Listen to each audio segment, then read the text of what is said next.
Hey guys, welcome to Season 2, Episode 2 of Blessed Are the Geek. Love having you guys back here. Quick announcement, we're going to be starting a new type of special event in conjunction with Reboot Retrocade in downtown Macon, Georgia. We're doing an event called Stadium Events.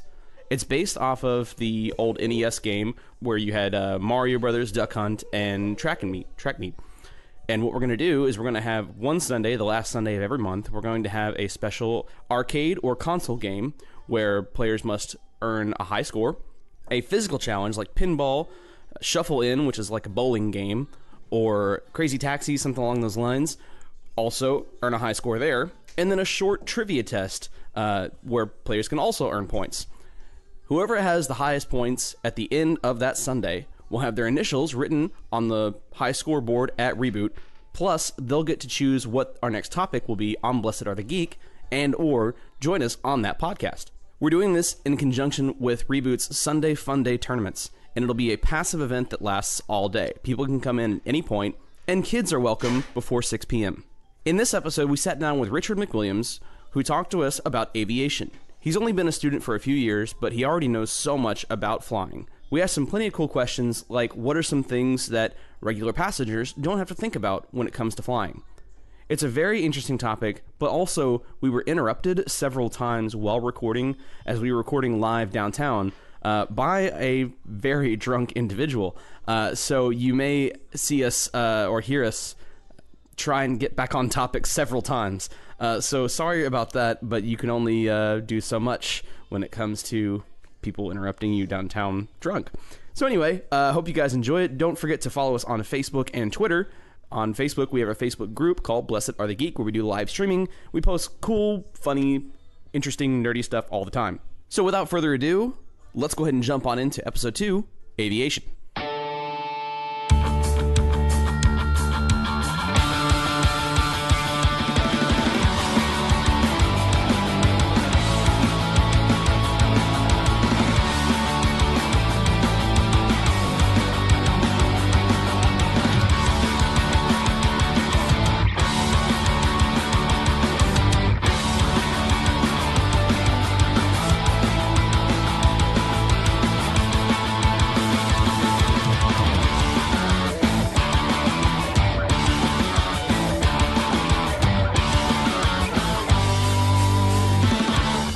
So this is our second season, second episode. We're going to be sitting down here with Richard talking about aviation. You go by Richard, you go by Rich. I'll answer to anything that you want to call me except late for dinner. I don't know. There's probably a better way to edit that. Wow, that's an awful. That's terrible. Call me anything but late for dinner. Right. Actually, we're gonna do that one more time because I messed up. I was turning the wrong setting up. I was turning your setting up instead of turning my setting up. Oh, there we go. You need to have like mics labeled 1 and 2 and just make sure that they all get wired in the right way. I just didn't wire them up, so it's fine. That's okay. I know I wired them up. No, it's good. We're good. Everything looks good now. Okay, so. All right, so this is our second season, our second episode, our second studio air quotes episode. We're sitting out here outside again at the Parish in downtown Macon on Cherry Street with Richard. How are you today? Yeah, I'm doing good. I saw you guys didn't make it for our trivia show tonight because you were doing taxes at home. Oh no, not at home. We were at the tax preparation office having them done, which was the third or fourth least interesting thing I've ever done in my life, but it's necessary because we have to Obviously, you don't have a niece or nephew that's in a school pageant. No, I do. I have both a niece and nephew. They have not been in a school pageant just yet, and I'm sure that they would do an amazing job. Come on, what are you trying to accuse school pageants of being? Man. You know, it's not the most interesting thing to be. Granted, I will say that I would rather be at the pageants than doing taxes. So there you go. But anyway, so today we're talking about your topic, which is aviation, yeah? Yes. So I sent you a list of some questions that I don't have in front of me right now at this very moment that I may or may not be looking up as I say practically nothing into the microphone. That's okay. That's what post-production and editing are for, right? If I did it on this podcast, yep, that's what they would be for. So let's just start off at the top here. What got you interested in aviation? What was the thing that like made you think, yeah, I want to be a pilot? Well, I've grew up interested in airplanes. I grew up interested in anything that had an engine that made a loud roaring noise. But all kids are into that. Every little boy at some point in time wants to say that they want to be a firefighter when they grow up, or they want to be a soldier when they grow up, because it's interesting things. What really got me was the astronaut. Everybody goes through an astronaut phase too, I'm sure. Oh, 100%. Until I heard that a lot of math was involved, and then I was like, let's do something else. Well, I thought that a lot of math was involved in aviation too, until man. I got into it. There's some, sure, but there's less than you'd think. Really? At least in the parts that I've done so far. In the airlines, there may be more of that, but I'll learn that as I go. What really got me interested in aviation, though, was the fact that I worked in retail and restaurants in my entire adult life. I eventually got tired of it. My wife, a couple of years ago, won a trip to Nashville that included a flight from Atlanta to Nashville, which is possibly the world's worst flight because it takes more time to go through airport security and wait for your flight and fly there and go back through getting your luggage from the gate and getting to the rental car and driving to your hotel than it would if you just drove there in the first place. It's about 5.5 hours from here. Yes. And airport security is about an hour and a half of that. So but it was a free flight, and why not, right? So we went. Prize. Exactly. Right. Oh man.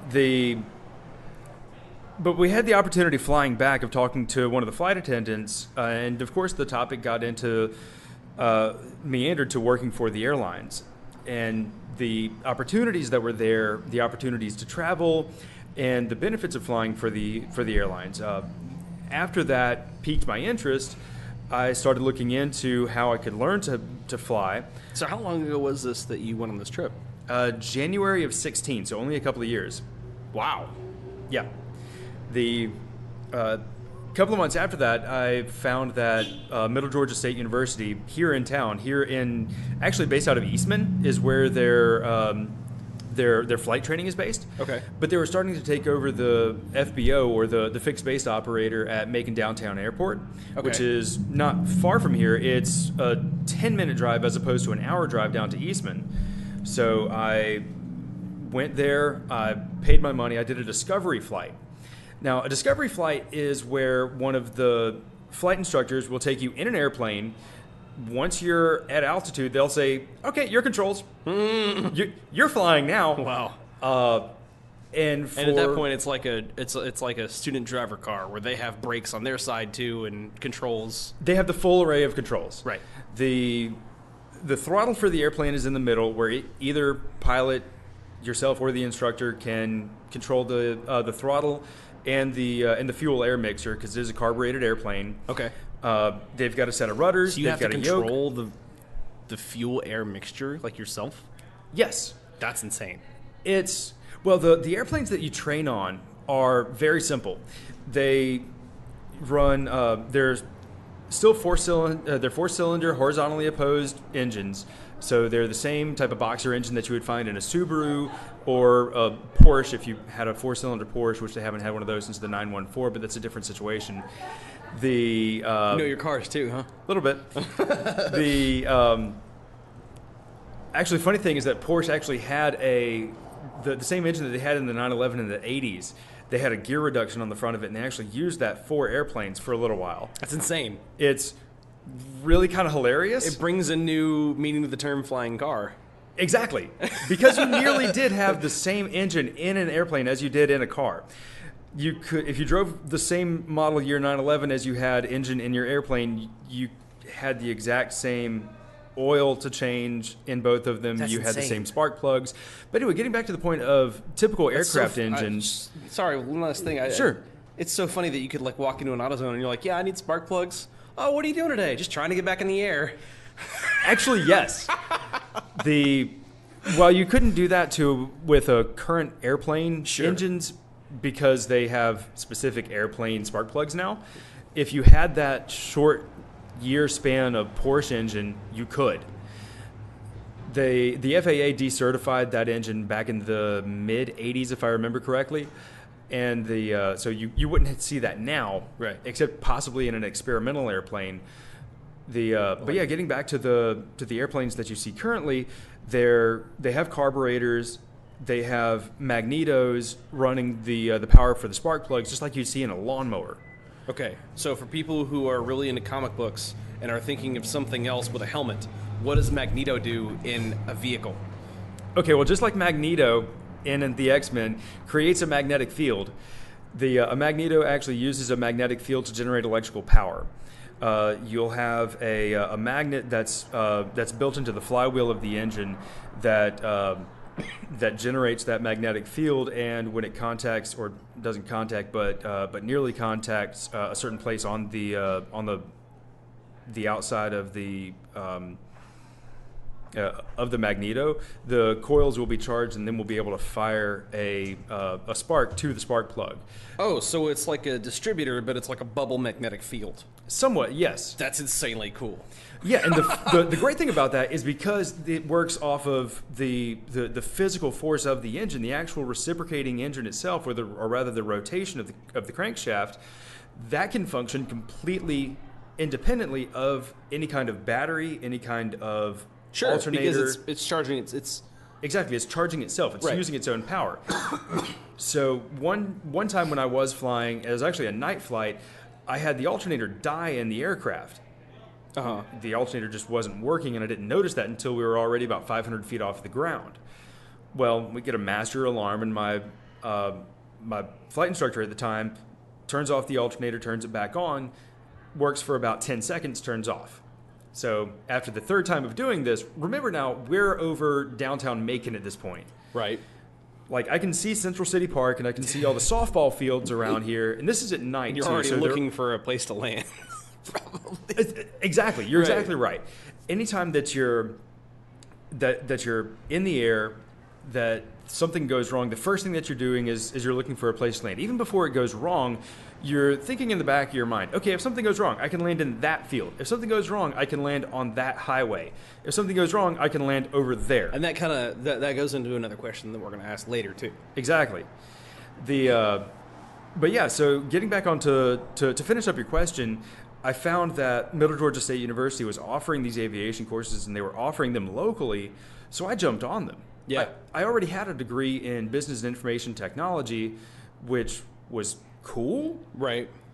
But this was something that I really wanted to do and really had to have the degree to be able to do it and do it well. Right. So going through these courses has been a great educational experience, specifically in what I want to do.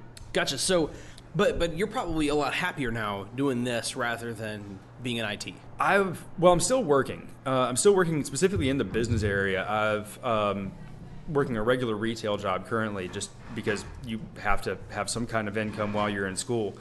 But yes, when you're in the air, 3,000 feet above the ground, you look down at the city that you've grown up in, and you see how small the buildings are. When you're down on the ground, you're looking right at them. They are huge. And the problems that you have when you're on the ground seem huge. And when you're in the air, you realize how small all of that is. Everything that you're so worried about becomes tiny. Every problem, every care that you have, becomes something that's on the ground. You'll deal with it back when you're on the ground. But for those... Well, I have this fuel.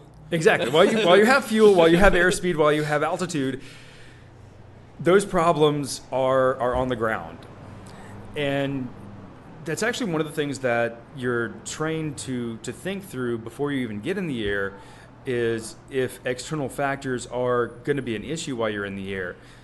And maybe I'm lucky, but I've always been able to put all of those external issues to the side when I'm in the air and just fly. Right. Because for you, flying gets rid of those distractions. Exactly. Right. It allows me to kind of compartmentalize those and put them off to the side and focus on what I'm doing in the air. And if I'm at a point where I don't have 10,000 different things going on, and we'll get to the 10,000 things going on here in a minute, then you can just kind of focus on the fact that you're in the air. You're doing something that so few people get to do. Yeah. And you're floating. You're flying. You're in the air. You're falling with style. No, hopefully you're not falling with style. Don't get me wrong. There are certainly parts of that are falling with style. We call that stalling. Yeah. And while you have to do that in your training, you try and avoid that in real life. Gotcha. So, so our next question here was going to be, what is it that really kind of motivates you? What's the driving force that was behind aviation for you? But it sounds like we hit what it is. It sounds like, it's a great way to, kind of not so much escape from your problems, but just kind of realize how big in comparison your issues, your life, your problems, your hangups are in relation to the rest of the world around you. Exactly. When you can see that there are so many other things going on, there are huge things in the world, and when you get above those, physically get above those, you can mentally get above those too. In a lot of cases, it's not all, of course, perfect, and it's not going to work for everybody. I'm not trying to armchair psychology anybody into saying, "Hey, if you have depression, stress, maybe you should take up flying." No, because this is definitely not a stress-free thing. Yeah. In fact, from what you were describing earlier, it sounds like a very stressful thing. So let's move on to our next thing. What kind of things go on in the cockpit that people don't know about? What are some things that that you have to think of, that you have to prepare for, that you have to mentally checklist off of, that when people are flying, coach, they're not, it's the furthest thing from their mind. What are some things in aviation that really surprise you that pilots have to go through? Communication with air traffic control is possibly the not necessarily trickiest or most tenuous thing, but it's certainly something that you have to think of. You have to think of what the weather's doing in front of you and behind you and around you, and if it's going to catch up to you, and if that's going to have an effect on your flight. You have to have an idea of what other airplanes are around you, especially in a small airport, uncontrolled environment where there's not an air traffic controller or an air tower that's telling everybody in the sky where to go. You have to be on the lookout and on the listen out for what airplanes and what other people are around you. Even kind of like driving a car, but there's typically a lot more space between you and the next guy in an airplane. If you're flying correctly. Well, even if you're not flying correctly, hopefully there's still a lot of space between you and the next guy. But yeah, there have definitely been times when I've been flying through a cloud and couldn't even see my wingtip. And if there wasn't a lot of space between me and the next guy, it would certainly be a very bad thing. Right. Also very tricky because you don't know if he's going to veer in one direction or you're going to veer in one direction or whatever. Well, you hope that everybody is trained to the same degree and remembers their training as well, right. Because there are rules of the road and right-of-way rules that are highly drilled into you as a pilot. Interesting. What would be some examples of that? If two airplanes that are the same category and class of airplane. So without getting into a lot of detail, say you've got two Cessna 172s, the high-wing airplane that everybody thinks of as being the small airplane that an individual can buy and fly on their own. Okay. If two of those are flying towards each other, both pilots are supposed to steer to the right to avoid a collision. Right. If you have two different types of aircraft, like that same Cessna 172 and a helicopter or a balloon or a gyrocopter, then the less maneuverable of the two has right-of-way. So the balloon would have right-of-way, or the gyrocopter would technically be less maneuverable. Yeah, we're still hanging around. Sorry, guys. We actually had to take a quick editing break. Yeah, we're talking to air traffic control and looking at the weather that's in the area. Yeah, you were talking about right-of-ways and gyrocopters and stuff. Right, and yes. The thing I was going to say was exactly how many gyrocopters do people come into contact with in the sky? Not literally come into contact with, but how often is gyrocopters...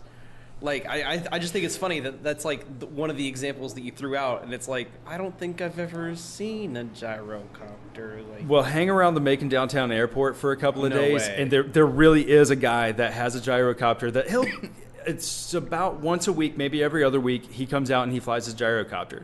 That's cool. There are... Just his hobby, Yeah, he owns a gyrocopter, That's awesome. And why not fly it? Well, of course. Exactly. Well, now the way that people are building their drones, you have to worry about people in like drone chairs and stuff. Well, I hope it's a little while before drone chairs become a real issue. Or like too ubiquitous or something like that. Exactly. Hopefully anybody who's flying a drone copter will be a certificated pilot, and they won't be treating them the same way that they do people who are flying the small, not surveillance drones, but videography drones. Right. Because there are certainly a difference between those. Even the small drones, if a propeller hits one, it's going to cause issues. It's going to break things. A lot of things. A lot of things. And they're federally required to not be around airports within a certain radius. Interesting. I always find it interesting. There's so many rules that you never would have known about had you not personally owned a gyrocopter, of all things. Well, if you get much into aviation, you'll find out that the federal regulations around aviation, if you stack them all together, would make a book that's about 6 feet long, printed on 8.5 by 11 sheets of paper, double-sided. I'm only joking a little bit. You mean like 6 feet high? Well, yeah, but you wouldn't be able to have a book that high, right, like sitting on its bindings. It would have to be lateral. But anyway, yeah. Clearly, you've like sat down and thought about the math of this of a fictional book. Anyway, sorry. Well, that said, there is a publication called the FAR-AIM, the Federal Aviation Regulations and Aeronautical Information Manual. It's published every year by the federal government. Fortunately, it's only about $25 per copy. But if you're going to be renewing your pilot's licenses frequently enough, then you're generally required by the pilot examiners to have a fresh copy when you walk in to your examinations. The pilot examiners that I've worked with previously have required that I have a current copy. There are programs out there and there's apps out there that you can download that have the current copies as downloaded part of the downloaded content, for lack of a better term. So you can always go in with a fresh copy without having to specifically pay for it. But anytime that you're paying for those apps, that's a significant outlay of cash anyway. Sure, right. So we were talking about rules of the road and things like that beforehand, and other things that people may not think of or remember as far as what goes into air travel, yes, and what they'll experience. I don't think people realize how much data actually flows into a cockpit. There are, in a lot of airplanes, there are onboard weather radars, as well as there are weather subscriptions that a pilot can sign up for. In a lot of the new avionics systems that are on even smaller airplanes, you can have the most current, most up-to-date weather forecasting and weather readings that are available to even the most advanced weathermen. So you can have essentially the same weather radar picture that 13 WMAZ has within certain requirements, certain limitations. Sure. There are limitations too, that a fast-moving storm you're not going to get the most updated picture on, because it does take time for the weather radars, both on the ground and in your airplane, to composite the picture and show you exactly what's going on. Something else people don't necessarily know of is exactly how detailed the GPS systems are. The GPS that you have in your car is the same basic system as is used for military and for aviation purposes. And it can tell down to the foot, in a lot of cases down to the inch, exactly how close you are to being on point. There are what are called approaches into a particular airport or into a particular runway that are based on those GPS readings and are based on GPS standards. So they basically create sort of like highway lanes in the sky. Exactly. That you have to follow on your GPS. Exactly. Okay. Yes. Now, not only using your GPS, but also what's called a VOR, or a, you know what? I'm going to skip over the acronym because I know I'll get it wrong. VHF omnidirectional radio is the is the acronym for that. It's VOR. Look at that. Remembered it. Yeah. I feel like I'm on a check ride again. But yeah, even without the GPS, using those VORs, you have those highways in the sky, and you can follow those and the specific paths that are laid out on your charts to your destination as well. And if you find an old aeronautic chart laying around, you can see all these maps and all these routes that are laid out. And there's a lot of them. There's military routes that are specifically laid out. There are routes for civilian use specifically laid out. And yeah, these highways in the sky, as you refer to them, while they're not required to be used because of GPS, because you can use a direct path to your destination, you do have the availability of using these pre-published routes so that if something were to go wrong, the NTSB knows where to look for the crash site. Right. And also, you haven't just like flown off onto some crazy ass path. Like, you're on a dedicated path. So when I was talking about road maps or something with GPS, so if you're in Atlanta and you're flying to Seattle, it's probably less likely that it's going to be a direct, like absolutely as the crow flies, a direct flight, but rather the plane might take a few different skyways, as it were. Or is that the word they usually? Because you're smiling. Is that like a legit word? Or did I just like stumble across something? I don't know. No, it's not the legit term for it. It's a route. Oh, okay. Is the term that's used for it. It's simply called a route. But I feel like they should just start calling them skyways now, because that's perfect. A skyway. It would be cool. But keep in mind that the air traffic controllers have to tell an airplane which route they're going to take. Yeah. It's probably easier to say take Route 157 than Skyway 157. Sure.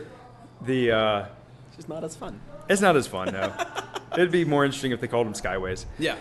But no, you've got limitations on the fuel that an airplane can hold. You'll have limitations on the range that your airplane can go. And if we're taking into consideration the same Cessna 172 that we talked about earlier, you generally have 4 to 5 hours worth of fuel on board if you're fully loaded, depending on how high you're flying and how much you can reduce that mixture. Gotcha. With your carburetor. Exactly, with your carburetor. Gotcha. Now, of course, this is in reference to a pretty simple aircraft. You actually have other components of an airplane. You can have a propeller that changes the actual pitch of the prop, and you wouldn't control specifically the mixture with that. You would control the intake manifold air pressure is what you would control with that. Gotcha. Getting a little bit ahead of the training that I have, sure. and I'm having to jog my memory while we're doing this. It's also good because you're reinforcing those things, you're learning those things. So walk me through, what's it look like when you get to the airport to getting in the sky? What does that look like? Let's say you own a plane, not a gyrocopter, because that would be fun. But let's say you don't have that kind of money. You have the money for a plane, and you want to take your plane out for a joyride one day. What do the steps look like? Because I know it's not as simple as like, all right, Ethel, grab the keys, let's go. Like, I know it's not that simple. There's a lot of planning involved. If you're doing your job right as a pilot, no, it's not that simple.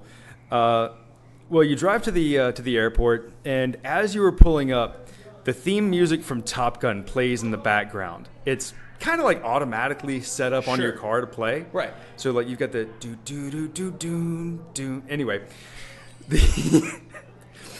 I thought you were going the danger zone way. No, that's after you release the brakes. Oh, gotcha. We'll get to that here in a second. You're a couple steps ahead. That's okay. Sorry.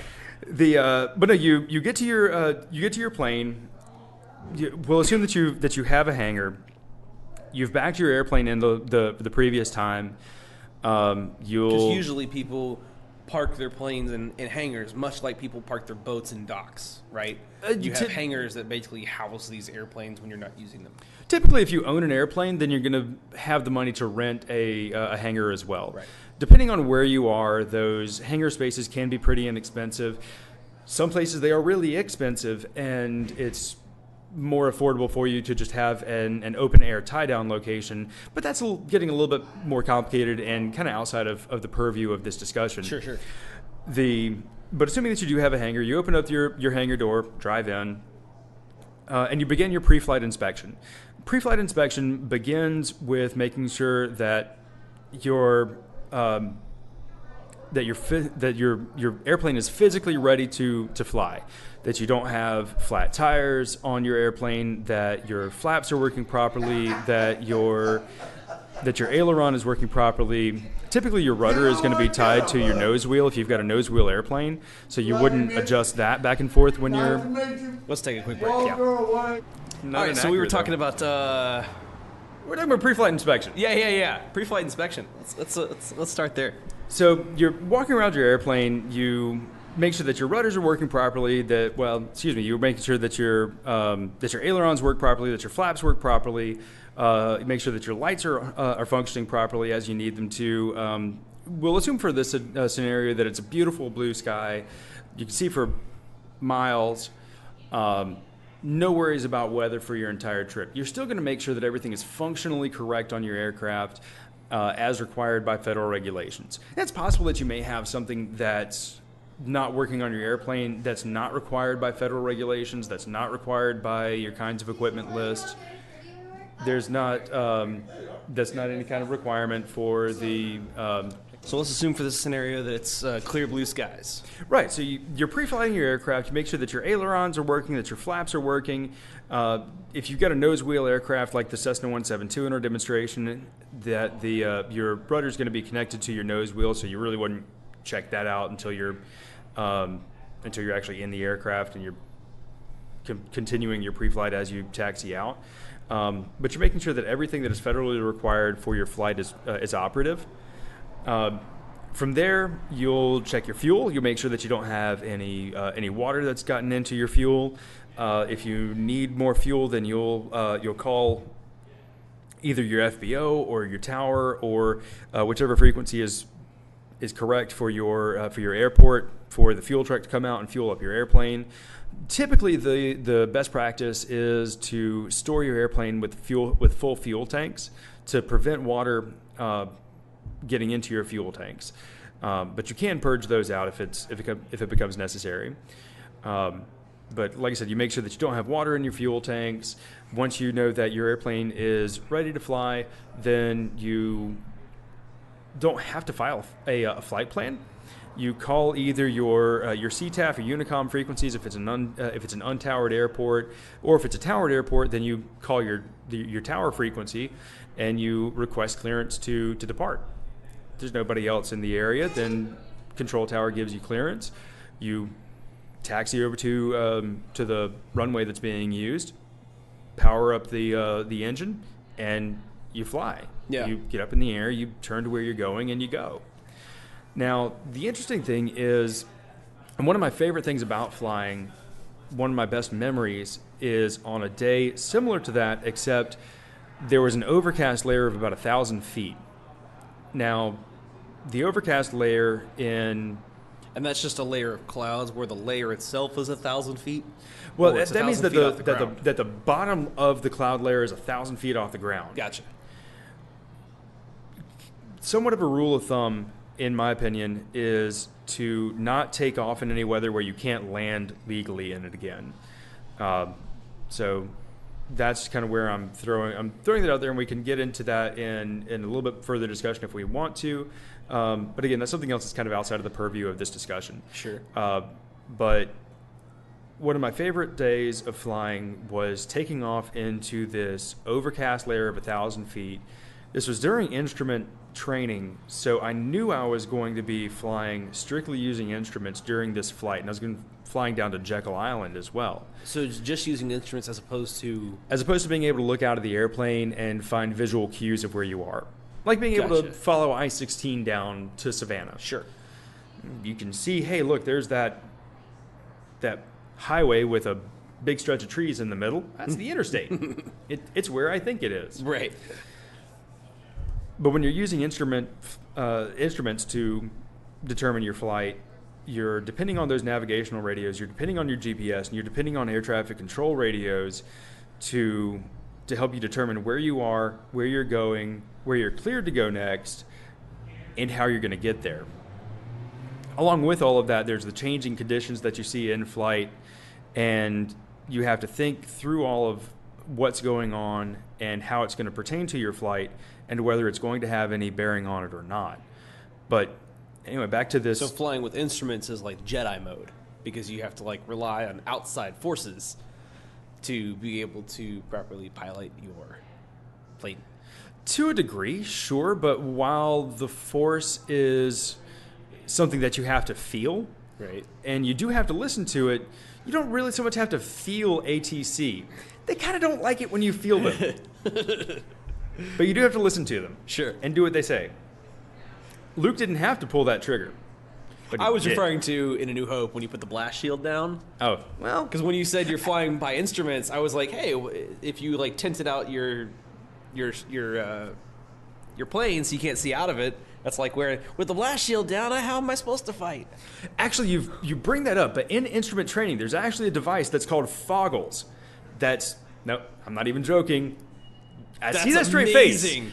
Yes, That's amazing. but it's to simulate the look of being in fog or being in clouds. Sure. So that it blocks off the upper part of your vision, so the only thing that you can see are your instruments. Wow. In this particular flight that I'm talking about, we didn't have to worry about those because we were flying into a bank of clouds. I was getting actual instrument training, not simulated with the foggles. But at about 2,500 feet, everything in the airplane started to get a little bit brighter. My eyes started to burn. A little bit higher, and I noticed, hey, there's like water droplets that are on the windshield. A little bit higher, and I broke through that cloud layer. And there is no feeling on Earth like the euphoria you feel when you bust through the top of a cloud. Yeah. You come right out of the cloud, right underneath you, there is the puffy whiteness that you've spent your entire childhood looking up at on From cloudy underneath. days, from underneath. Right. And it's under you now. And above you is the clear blue sky that you have been waiting days to see. Sure. Because of course in the winter here there can be weeks of clouds. Or if you're in Seattle all the time. Yeah, all the time. Right. But you get above those clouds, and there is no better feeling on Earth than knowing that it's just you. The world is your oyster at that point. Like it's Absolutely. just it's an open plot of everything. So there's one thing that I like to do. I don't. You can look over, but I'm not doing that right now. Which is, and it kind of follows along with how you feel about like when you get up in the plane and everything, the way you feel when you're flying and stuff. And that is, and it's a very, very simple thing. And it's just, I like to put a image on my desktop of Jupiter, because it's like the biggest planet in the solar system. And I think even the red spot is like several times larger than our planet, I think. 3 or 4 times, yeah, if I remember correctly. Right. So I don't have that set up right now. It's like a Zelda thing. But when my desktop screen is set up like that, every time I see my desktop, it's a chance for me to like take a breath and be like, there are way bigger things out there in this universe than whatever this problem is. Absolutely. And that's probably maybe the core reason why I fly is to remind myself that there are bigger problems than the things I'm dealing with day to day. Kind of put yourself in check. It is definitely like a centering moment, a perspective moment when you look around on a clear blue sky and you're thousands of feet above the ground, or if you just break through a cloud and you see the fluffy white tops of clouds all around you and the blue sky above, and you realize that there is so much else out there that is bigger and more important than your taxes. So you're coming back for our UFO episode, right? Okay, I'll come back for that.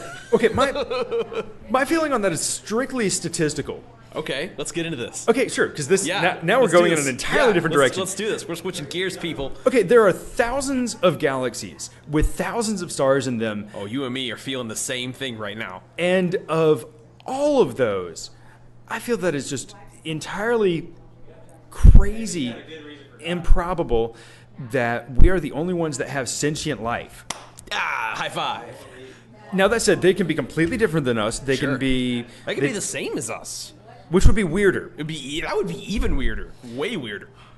But to go through all of these different possible worlds and all of these possible galaxies and all these possible different star systems, and there not be anybody else or any other life form that's sentient like we are, seems really weird. And again, that's really not in the purview of this particular podcast, No, sure. but Hey, that's something we can discuss later. We can take sidecar missions. Sure. So like, I think of myself as a Christian, right? I grew up in Southern Baptist houses, and now I think a little bit more liberally than I think my parents and a lot of people who are higher up in churches and stuff or whatever. But I still think that's okay. I grew up Episcopal, so it's it's Catholic light. Right. All the religion, half the guilt. Yeah.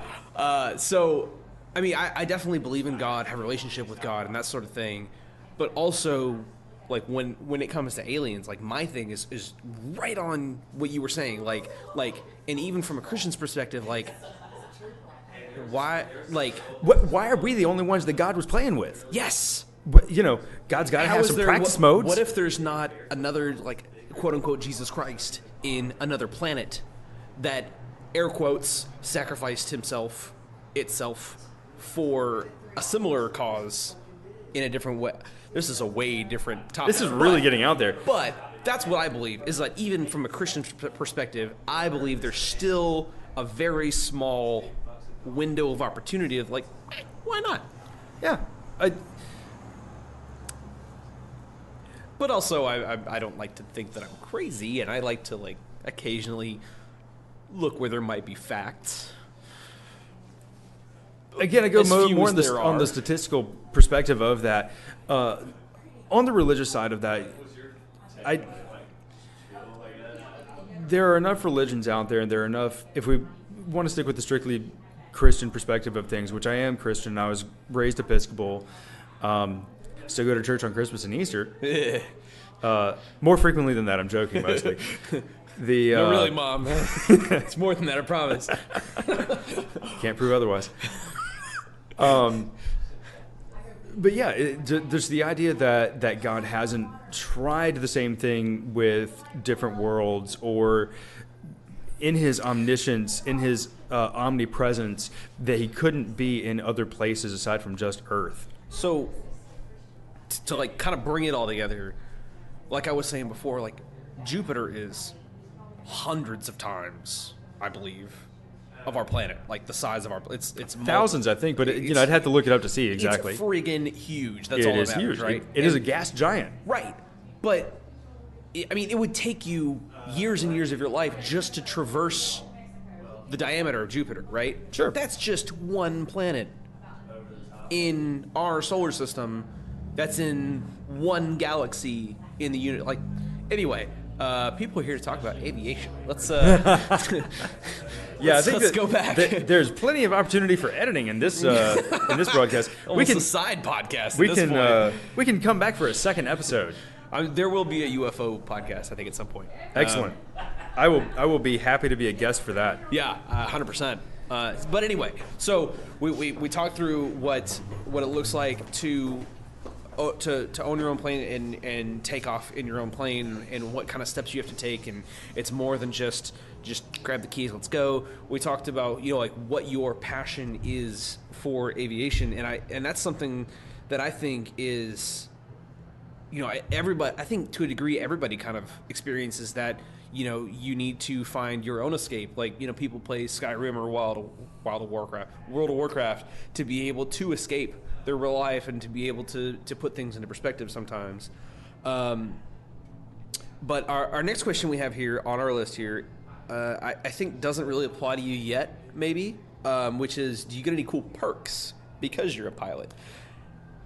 You mean besides being able to walk into a room and say, I'm a pilot, let's just go ahead and assume, for the sake of making this easier for everybody, that I'm not wrong? Right. Right now, no. In the future, as an airline pilot, you do get a lot of great perks. As a commercial pilot, you get a lot of great perks. Even as a long-term employee for most of the airlines, you get a lot of the same perks.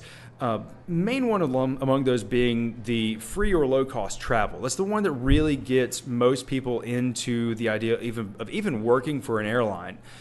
If you work for the major airlines, you've got the opportunity to travel for free or just by paying the taxes on your tickets for wherever you want to go. Sure. Of course, if you're working in the airplane already, then you're going to your destinations that are already set up for you by your dispatcher. But even then, once you get to be a senior pilot in a lot of airlines, you have the opportunity to pick your flights. Oh, really? So there are cases that I've heard of, and again, this isn't firsthand knowledge. This is friend's dad sort of knowledge. Being able to pick that, okay, I want to take the trip to New York, then LA, then Seattle, and back to Atlanta, for example. You have the opportunity of choosing where you want to go, and along with that, just the ability to take a vacation, and the lion's share of the cost, which is typically your flight to most places, and time. Well, time you really can't get away from either way. That's if you're doing this as Unless a vacation, you're driving, I was talking about if you're driving and the price, Oh, yeah. True. Yes. Right. The cost of the cost in time of driving versus flying is definitely going to be a factor in that, and even then, the money side of not having to pay for a ticket is kind of huge. Sure. And it's more money that you can save, that you can spend on a better hotel, that you can spend on better accommodations, that you can spend on better sightseeing while you're there. Right. So yeah, that's the biggest perk. Once you're in the professional pilot space. So, I know in the back of a commercial airplane, the first thing I always think about when I'm packing my carry-on is, what am I going to have with me to do on the plane? Usually nowadays I have my Switch. My laptop has lots of movies and stuff on it.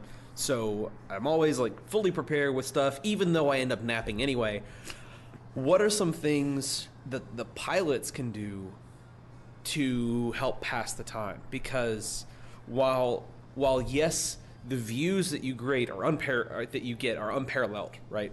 And I know that the view that you're talking about when you break through that cloud layer and you get that, that sea, it's a sea of like white, puffy, almost like orangish, pinkish sometimes, depending on the day and time. Depending on the date and time, yeah. Clouds that you see, because being a passenger, you you definitely, some people know what I'm talking about here, where you lift up that stupid ass window and you look and you get to see your little visor. Right. That is my favorite part. I will agree with you. That's my favorite part of being on a plane is if it's cloudy and I can look up and see what it is, and I can see that like there's something like entrancing about that field of clouds. My favorite perspective as a passenger has always been sitting just aft of the wing. So if you're looking through your window, you can see the wing as it's going through the air. Yeah. And you can get like kind of moving up and down perspective. a little bit. Yeah, and if you're hitting just a little bit of turbulence, you can see the wing just kind of buff it just a hair. You can also see like the wings move, like you can see if the plane is tilting one way or the other. Yeah, you can use the wing as a reference. Yeah. But so what do pilots do to pass the time when they're up there? Because it can't be all. Surely that would be such a boring job. I think To be strictly read the instruments, watch the autopilot. This is why I hate driving my car. Like I won't drive my car for long distances because it's boring. Well, there's a saying that I've heard of in a couple of places that's nose up, wheels up, sports page. that really just implies that a pilot has the ability with autopilot to load in your entire route, turn on your autopilot, have it read your route from your flight plan, and just kind of ride along with it. And there are advances in technology that allow automatic throttle, that allow automatic rudder controls, that allow you to... Even likely to control that carburetor like you were talking about. Not as much yet on those. Yeah. In commercial airplanes, you actually get into fuel-injected airplanes, and then you get into jets as well. So... See, I didn't... Honestly, I thought airplanes didn't have these car parts because... You see those big turbines on the left and right, and you're like, that's where the power comes from. And they do on those. On propeller-based airplanes, there are still a lot that have what are called turboprops, which still have a turbine engine with a gear reduction set that runs out to the propeller. You can even have fuel-injected airplanes that have this constant speed prop that I was talking about earlier, where the pitch of the propeller can be adjusted. So yeah, there's still a lot of variable setups that you can see in an airplane. As a passenger, you don't think about it. No, not at all. The only ones you ever think about are like, oh, look, turbines. Yeah. Don't walk in front of it. That's all I know how it works. Exactly. Yeah, and as a passenger, typically you're flying a commercial airplane, and the big wide-body jets do have turbine engines, and those work in an entirely different way. And don't ask me to explain that, because my sure. Not there that was another class. Yeah. 3 or 4 semesters ago. I remember parts of it, but this is on the fly. Sure. I would have to get my notes back out for that. Yeah. But yeah, as a pilot, while you've got the autopilot running all of the things that are going on it, you have options depending on the airline. Now, there's always somebody who is paying attention to all the controls, who's always watching everything that's going on, and who is the pilot in command. But if you're the backup pilot, or if you're the navigational officer, you've got other things that you're watching. You're either watching navigational instruments, you're watching your displays for your TCAS system, you're watching where other airplanes are through the TCAS systems, kind of where that goes. Again, I don't remember the acronym. Sure. But there's lots of other jobs that the co-pilot has to do that don't involve just sitting there and pretending to also fly. True. The co-pilot is sometimes watching the cabin systems. They're sometimes watching for example, the air conditioning, making sure that everything is functioning in the airplane. Now, that doesn't mean that sometimes you're not on an international flight and everything's just going swimmingly, and you can't listen to your iPod every once in a while. The airplanes in a lot of cases will be able to fly themselves on a commercial airplane, and while there is somebody who's always paying attention to what's going on the airplane, that frees up other members of the cabin crew to, distract themselves. But you haven't been in a plane or seen a plane that has a radio built into it, huh? Is that a thing? What kind of radio? I don't know. No, I'm sorry. Not a communications radio. You mean like an FM radio? Yes, an entertainment radio. Well, there's satellite radios in just about every modern wide-body airplane now. Oh, okay.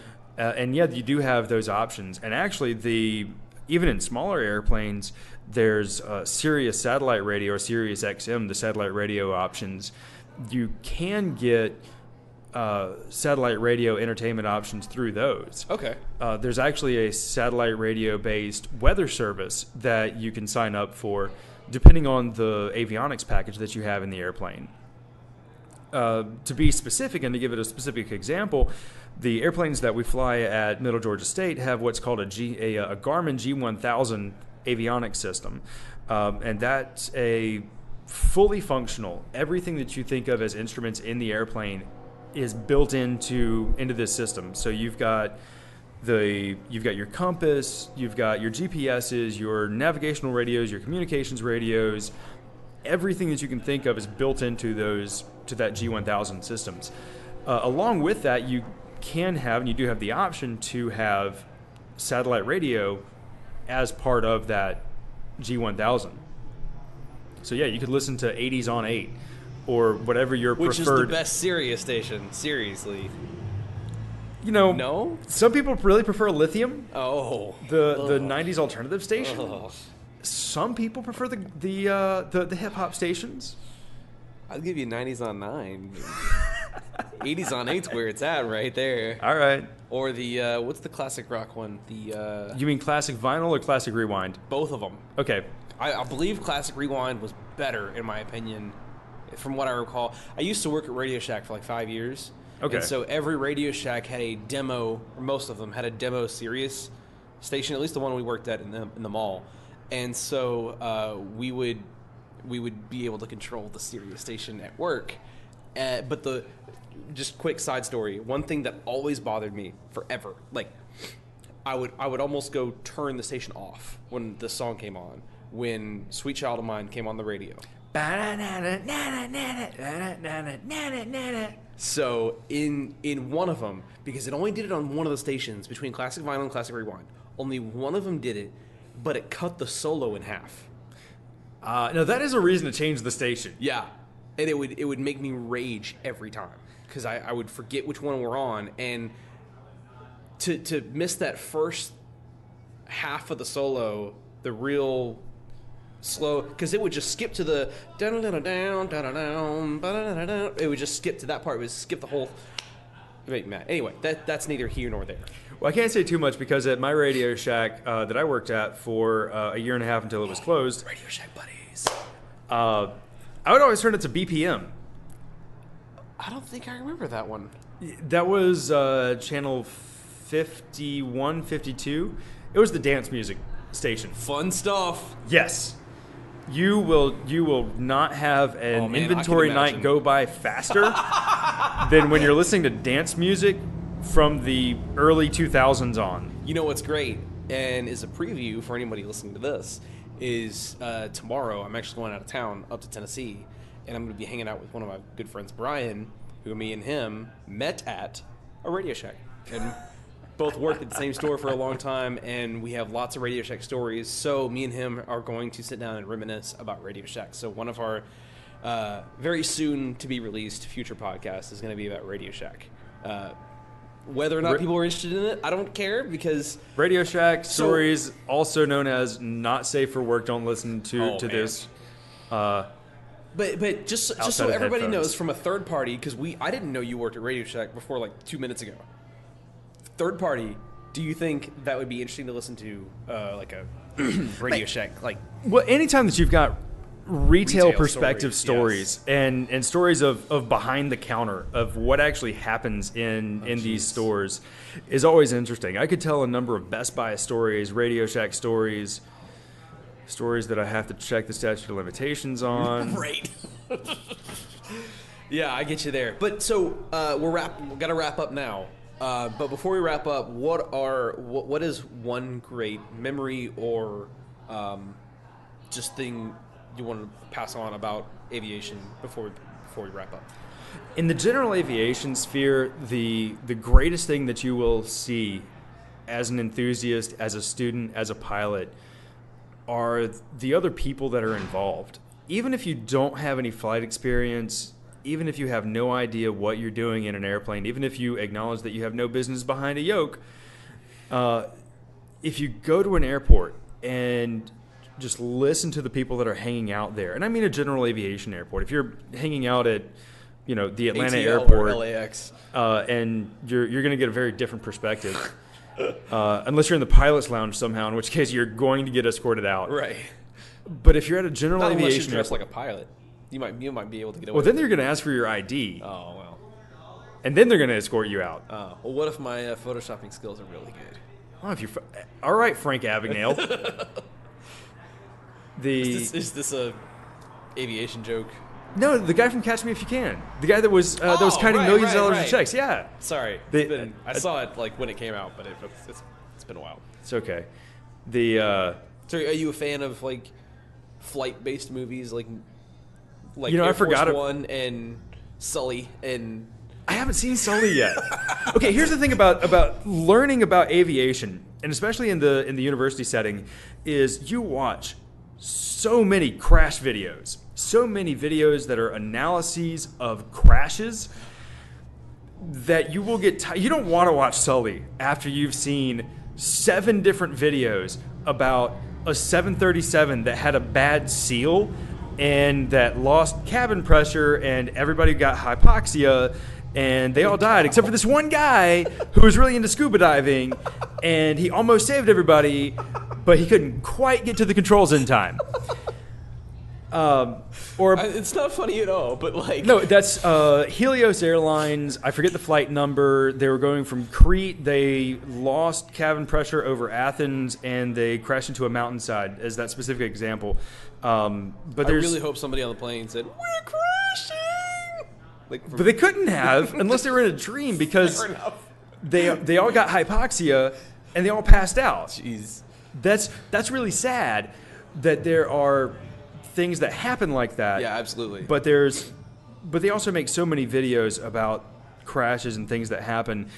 And as a student of these things, you're studying what has gone wrong so that you can be aware of either your symptoms of hypoxia, which there's a wide variety, and don't ask me to name them all, or the dangers of not getting your instrument certification and being aware of the weather, or the dangers of running out of gas. These videos aren't like the old DARE videos they would show in class to scare you away from, smoking pot. This was like, these are videos of like, hey, check your stuff because you could die. Yeah, they're more like, hey, this guy died because this happened. Learn from it. Right, but I'm assuming a lot of these are like really intricate details they missed or something along those lines. Sometimes there's one example of a turboprop aircraft that was flying from Newark, New Jersey to Buffalo, New York, and they were flying in cold weather. The airplane was icing, but it's a commercial aircraft and it's designed to deal with airplane chocolate icing. Or vanilla? Sorry, man. Water icing. Okay. It was wing icing. Wing icing.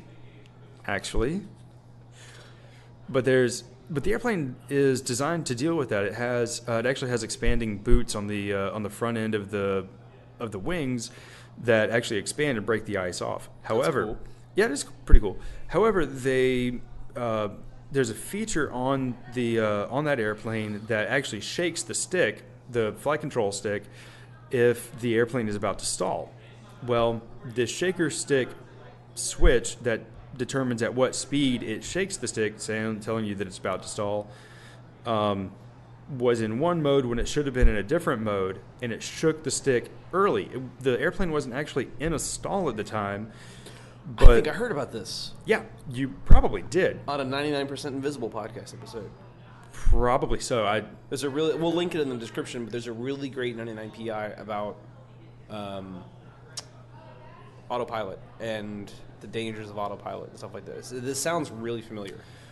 Well, there's a level of complacency, and there were a handful of things that were going wrong in that particular flight. Specifically, this air crew was on an approach into Buffalo when the stick shook, and if they had been doing everything they were supposed to be doing, specifically following their checklists, not letting themselves be distracted, not letting themselves be tired on the flight, then they would have known to make sure that the stick shaker was in the proper setting. However, the stick shook like it was supposed to, and the pilot actually pulled back on the stick, which pitched the airplane up, causing them to lose airspeed, which because actually he thought he was going down. They were stalling. He thought he was. He thought he was stalling, but if you are stalling, you pitch down. You pitch down to increase your airspeed and move more air over the wing so that you can pull back up here in just a second after you increase that airspeed. But the pilot actually pulled back on the stick and put the airplane into an accelerated stall that actually dropped the airplane on a house. Oh. Yeah.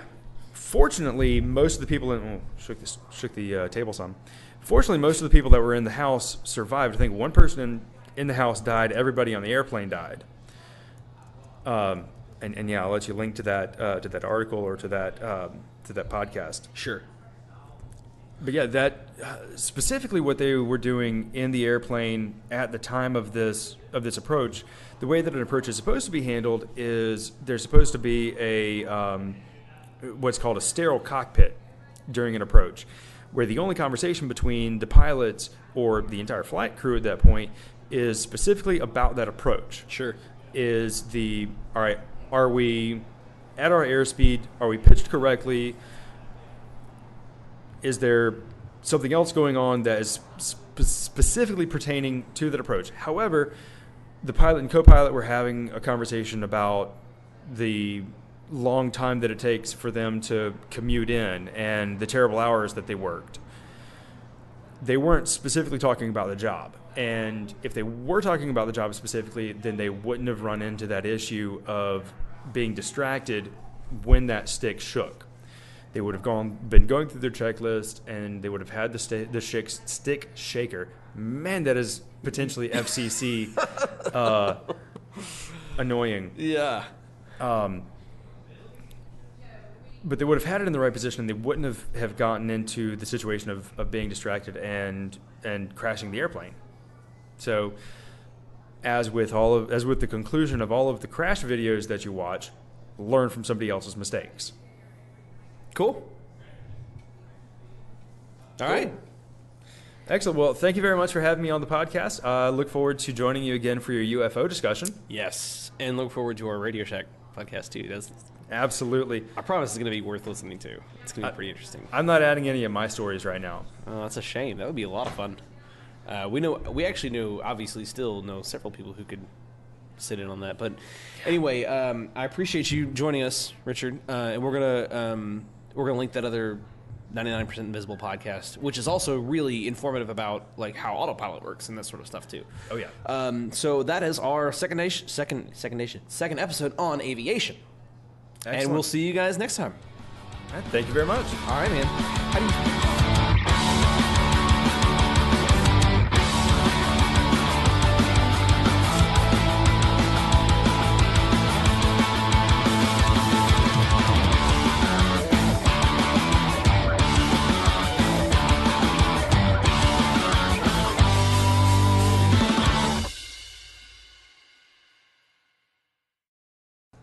The end there was kind of like watching the Muppet Show.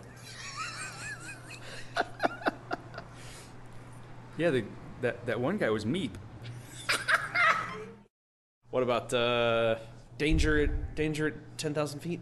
Or Nightmare at 10,000 feet or something like that? The Twilight Zone episode with William Shatner. Yeah! Yeah. That's classic. That's classic as a Twilight Zone episode. Sure. That has nothing to do with something on the wing. Exactly. That has nothing to do with aviation, period. Just like, what was it? There was Except when the thing is ripping apart the airplane. Oh, I forgot about that part. Yeah, he's ripping the wing apart. Or what about there's a movie, I forget the title of it, where a lady thinks that her child has gone missing on the airplane. Oh. But it turns out that the lady was crazy. I think I've seen that one. I don't know what it's called, but that sounds really familiar. Yes. I was just thinking that. I was thinking it has to be something like Joan Cusack or Jodie Foster or something like that. Jodie Foster is the perfect actress for a movie like that too. You mean Jodie Foster's the perfect person to play a crazy woman? Yeah, fair enough. What else? There's Red Eye with the guy who played Scarecrow from the Batman Begins movie. Flight, the one with Denzel Washington. I didn't see that one. It's a completely fictional, not at all based on How can we not mention snakes on a plane? I'm tired of these mother snakes on this motherfucking plane. I've never seen that movie. I've only seen bits and pieces. You know who did the theme song to the movie? This is gonna be a blast from 2008. Cobra Starship. What? Yeah. They have the song Snakes on a Plane. That is their song. It's the theme to the movie, and it's one of their singles and most popular songs. Yeah, it would mean that's the second most popular song that they ever did, second only to that one hit wonder that nobody actually knows the title to. Oh man, I can't even remember it right now. Exactly. Right, yeah. I did see them open up for Fall Out Boy. I never saw them in concert. They're pretty good. Really? Yeah. I'm somewhat surprised. Yeah, right? Anyway, we came back and find out the movie was called Flight Plan.